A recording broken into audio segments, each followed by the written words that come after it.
Today's lesson is on radians and degrees. As an overview, 1 revolution of a circle is equal to 2 pi radians. 1 revolution of a circle is also equal to 360 degrees. They are interchangeable terms used to measure the angle of a circle.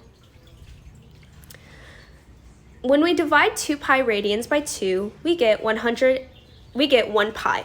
When we divide 360 degrees by 2, we get 180 degrees.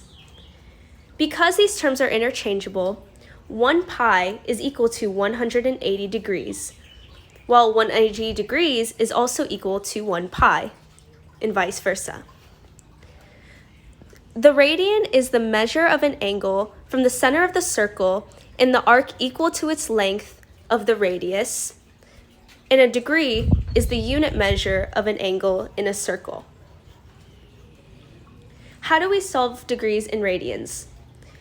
We convert. If we are solving from radians to degrees, we will use 1 pi over 180 degrees, which is radians divided by degrees. This is because pi is equal to 180 degrees. When we are converting from degrees to radians, we will flip it and use 180 degrees over 1 pi, degrees divided by radians. In our first example, we are asked to convert 60 degrees to radians. The first thing we're going to see is that we are using degrees, and we want to convert these degrees to radians. Therefore, we are going to use radians over degrees, which is equal to pi over 180 degrees.